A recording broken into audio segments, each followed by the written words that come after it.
Hello, you are now tuned into the very first episode of the Bedroom Brainiacs podcast. I am Tyrese, the host of the Bedroom Brainiacs podcast, and I'm here today with Julie.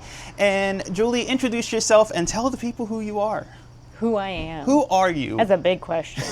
I'm Julie. I'm a sex and relationship therapist and a sex educator here at the Center CD/Bedroom Brainiacs. I'm left-handed. I love to play Dungeons and Dragons, and I don't know what of the mints, spearmint is my favorite.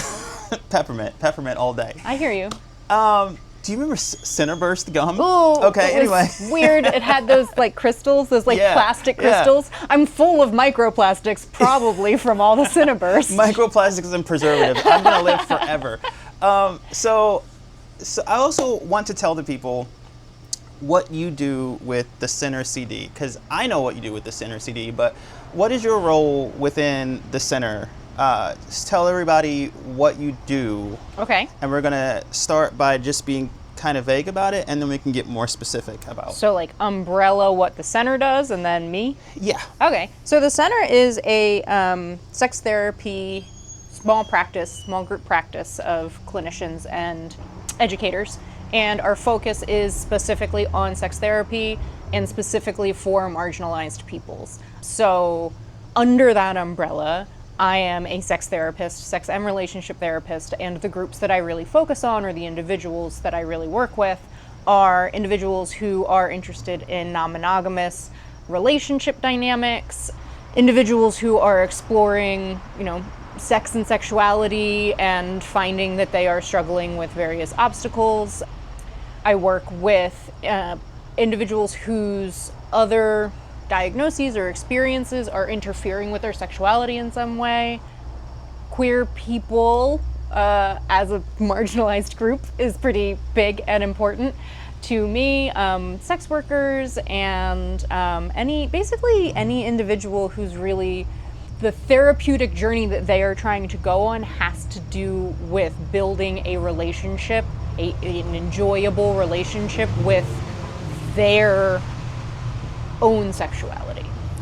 So when you went down this therapy path, when you decided this was a thing you wanted to do, you could have had so many options. It's like the old saying where it's just like, you could have been anywhere in the world, but you chose to be here today. Yes. You could have done any therapy in the world, but you chose to do this therapy with specific marginalized groups. Mm-hmm.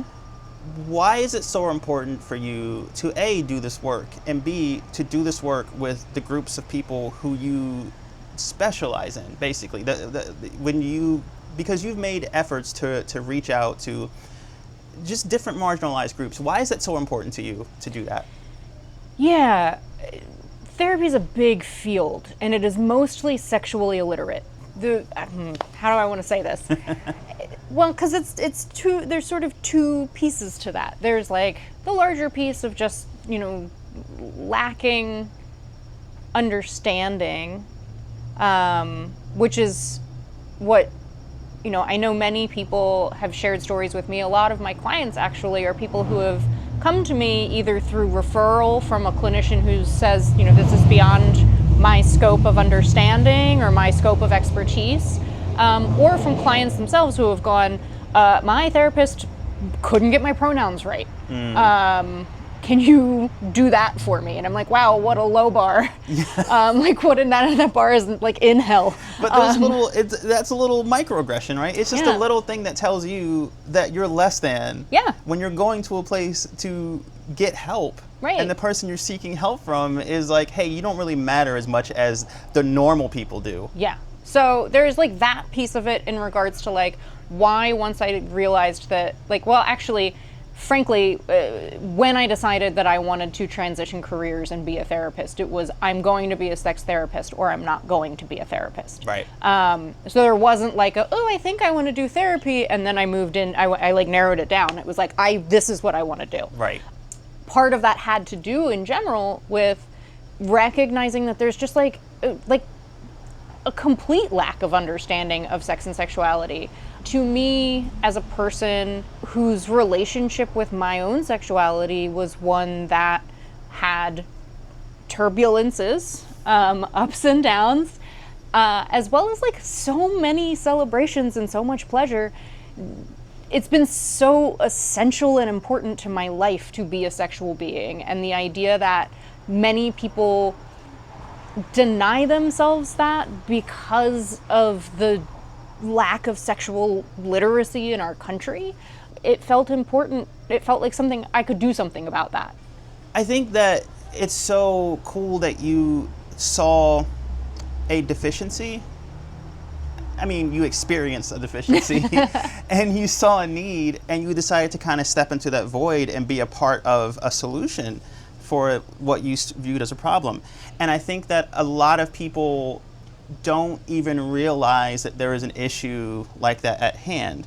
They may feel bad with certain things, but it's like you talked about with the not getting someone's pronouns correct. It's like that little microaggression where it makes you feel bad, but those microaggressions are so small and they're so insidious is the word that I'm looking for, that sometimes you don't even know that they affected you in a certain way. Yeah, for sure. And I think that what you're doing and what the Center is doing and what Bedroom Brainiacs is doing is putting all this stuff out there in the open and not just giving people answers, but giving people new questions to ask. Yeah. So I kind of want to talk about that too, about, we talked about why it's so important for you to do the therapy work one-on-one with people. But let's talk a little bit about the Center CD as a whole and Bedroom Brainiacs and even this podcast about why it's important to normalize this stuff and have these conversations about these things that people really don't want to talk about, even though they experience it every single day. Yeah. Well, I think people do want to talk about it. Like, that's something that I think is sort of like not necessarily like a myth, but like just in general, like people do want to talk about their lives, and like they, you know, people want to celebrate their celebrations and share their pleasures and enjoy existing as a human being. Like that's something that, like, when we talk, like there's so much talk right now about like community and connecting in community. And I think that we live in a culture that tells us that our sexual life has to be this secret, shameful, private thing. Secret. Not that it's private even, that it's secret. And we shouldn't be telling people, people shouldn't know that we've experienced sexual pleasure. That's like bad or scary or... Where does that come from? Oh, I mean, Puritanism. Okay. Like, it's just sort of like, hey, like, controlling sexuality is like a power dynamic, systemic power dynamic, right? Like, and that's, I could talk a lot about, my bachelor's degree is in anthropology. So I'm big on like the study of man and culture. And so like, but yeah, like there's just a systemic power experience that tells us, you know, that sex and sexuality is something that we aren't supposed to talk about. And in doing that, people don't know what is happening to them. They feel disconnected from their community. Like, I can tell you about this wonderful cake that I had, but I can't tell you about this great pleasurable experience that I had. And I'm sure there are, but I can't think of any right now. There's so few other spaces where that's the case, right?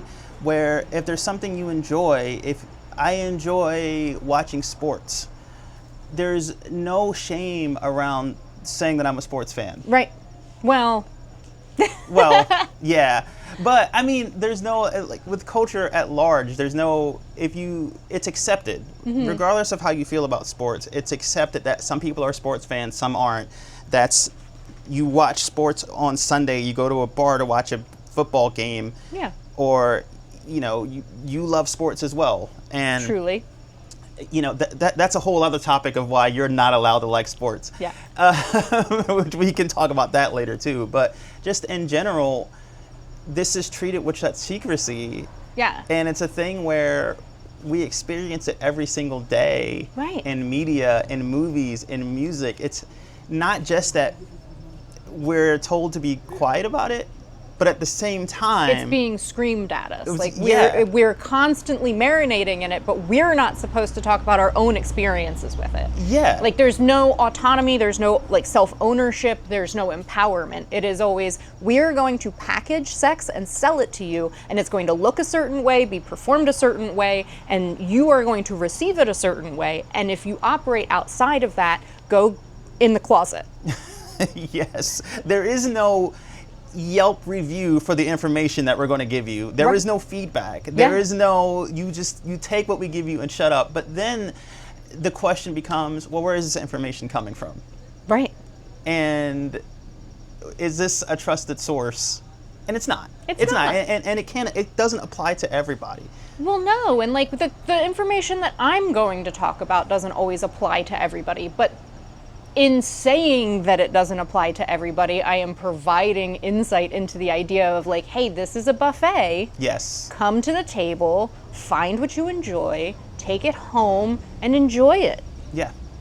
Yeah, and it can be that simple, but there's so much pushback against it being that simple and that easy. For sure.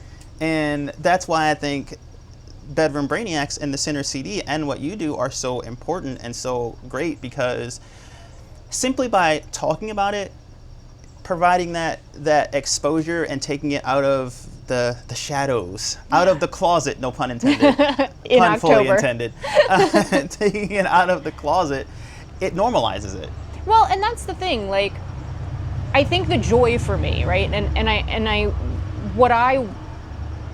that's why I do this, like, I'm not trying to be like, oh, like, I also have to pay bills, but like, this is a joyful thing for me. It has always been joyful for me to go, is that really a rule? Really? Right. And then kind of going, who's that rule benefiting? It doesn't feel like it's benefiting me. What would happen if I didn't follow it? And I've always, like, I recognize that not every person feels comfortable or has the privileges that I have being white.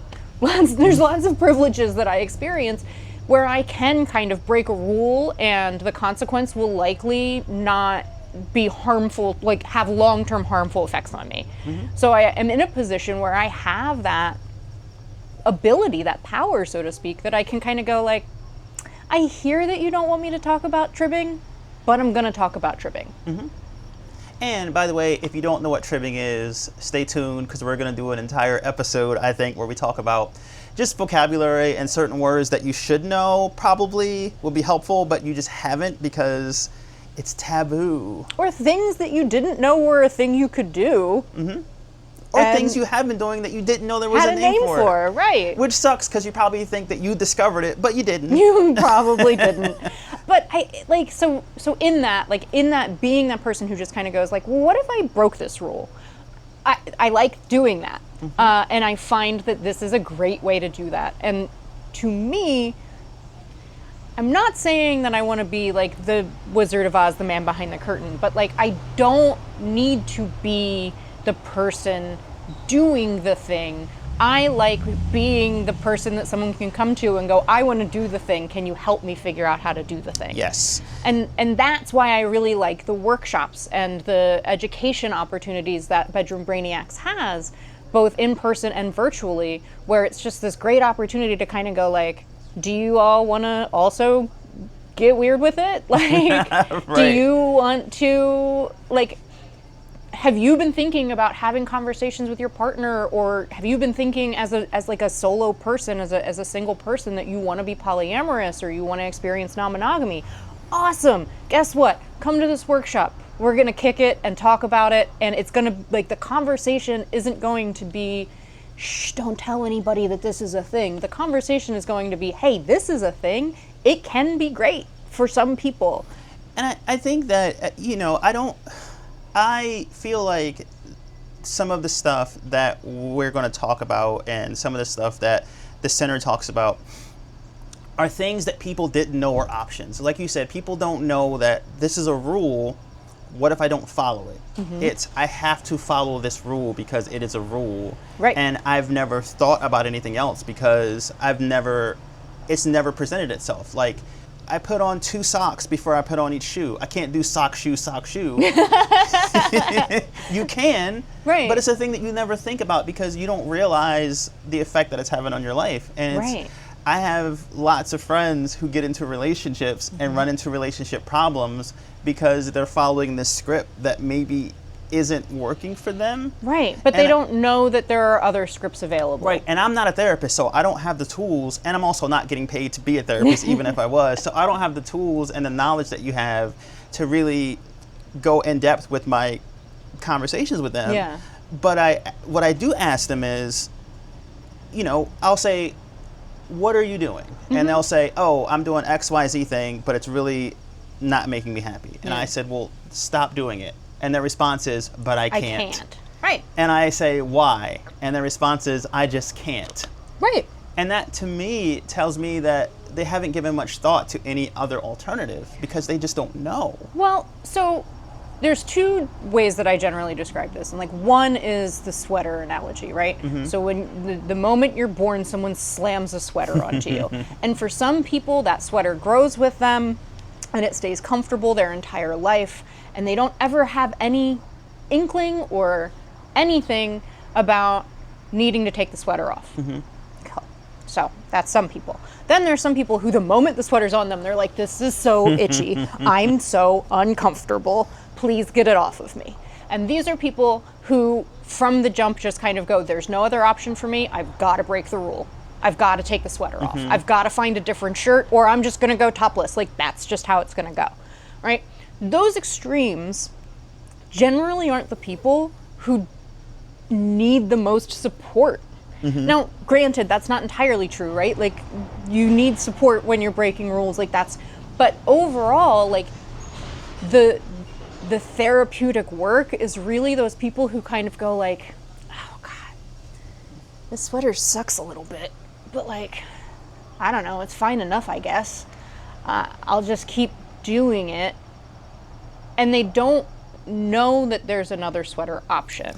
And then someone shows up one day, or they see somebody who's been going topless, and they're like, damn, I didn't know topless was an option. Or, yeah, the sweater is so uncomfortable, so they think, maybe I just need to buy a different sweater.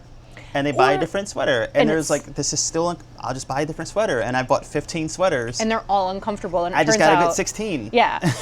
And like, we don't know what we don't know. And it's scary to go topless, right? Like, the sweater is comfortable. Everybody else is wearing a sweater. So you're safe. You can look to somebody else and go like, also a sweater, this feels good. And you go topless, you kind of go like, oh no, I'm out here all by myself, tits out, like, yikes.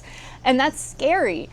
But it doesn't have to be. Right. And that's so much of like, to me, what my role is kind of going like, hey, like, I'm here to collaborate with you so that you can become the expert on you.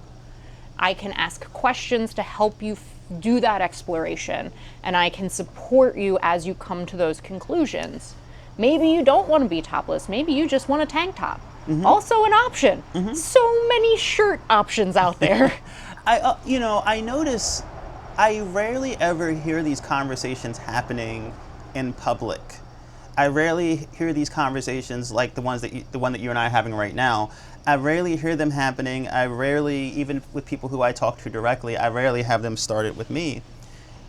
But as soon as you and I get into these conversations that we have, or as soon as I initiate the conversation and people overhear us, it's like a swarm of people like, what are you talking about? What are you doing? What are you doing? For sure. When they see you with the Bedroom Brainiacs shirt on, they want to flood you with questions. And to me, it feels like a lot of these conversations are like Dungeons and Dragons, right? Okay. You never realize how many people play Dungeons and Dragons until you mention that you play Dungeons and Dragons in a public space, and all of a sudden 15 people are like, I have a campaign I've had since I was 13. I've been playing, I used to play, I've been wanting to play for so long. You can DM, and it's like, but no, all of these people in this room, 80% of these people in this room have D&D questions. Yeah. But they never thought to bring it up until someone else said it first. Yeah. And let you know, this is a safe D&D space to talk about this. And I mean, that's changed a lot in the last couple of years Yes. because of the like abundance of live play D&D, and that's kind of what we're trying to do, right? We're trying to change the dynamic, trying to change the conversation, right? Like, I go out into the world and tell people I play D&D now, and everybody goes, yeah, of course you do. Everybody does. Yeah. And I would love to go out into the world and be like, I'm a sex educator, and people are like, we don't need you. We talk about sex all the time. Like, that would be the goal, right? Is like, they don't need me because they're already doing it, but they're not. And like, that harkens back to what I was saying. Like, they do want to talk about it. It's not that they don't want to talk about it. We do want to celebrate our sexuality, and everybody does. Everybody, like, asexual, bisexual, everybody wants to celebrate their sexuality because it's theirs, and we should celebrate ourselves. We're people, we're humans, and like, you eat a good piece of cake. I know I keep talking about cake. I'm into cake. Is that a pun? I'm just saying, cake's good. And like, that is something that you might tell somebody. Like, one of my best friends in the world texted me the other day that they got a really good piece of cake, and they texted me about the cake, what kind it was, like why they liked it. And like, that to me is like, hey, we're celebrating a pleasurable experience that you had. And that's something that in general is great. Like, that's a great thing to celebrate. The idea that we have this innate part of our body, this innate part of ourselves that is a way to experience the world and a way to experience pleasure. And we're told we aren't allowed to celebrate that. We aren't allowed to tell other people that that's something that we're enjoying and having and experiencing. And that we also are only supposed to do it, right? Those rules that I'm talking about, where I'm saying, hey, what happens if I break this rule? Sometimes there are real and legitimate consequences to breaking these rules, and I think it is important to touch on that. Like, I the reason I say, like, I look the way that I look gives me a privilege to break these rules is because it does. I mean, there's certain rules that you can break that I don't have the privilege to break, and certain rules that I can break that you don't have the privilege to break. And this is something we don't have time to get into too fully, but that's just one of those things where it's important to just talk about it, acknowledge it. It doesn't mean you're saying it's okay, or that it's great, or that it's bad, or that it's wrong. You're just acknowledging it. So we acknowledge it. It's the truth. Now it's how do we move within it? Yeah. The system exists. The speed limit exists. How are we going to exist within this framework of the speed limit? Right. Can we fight to increase it? Can we just speed and go over the speed limit and just deal with the consequences? Do we stay below?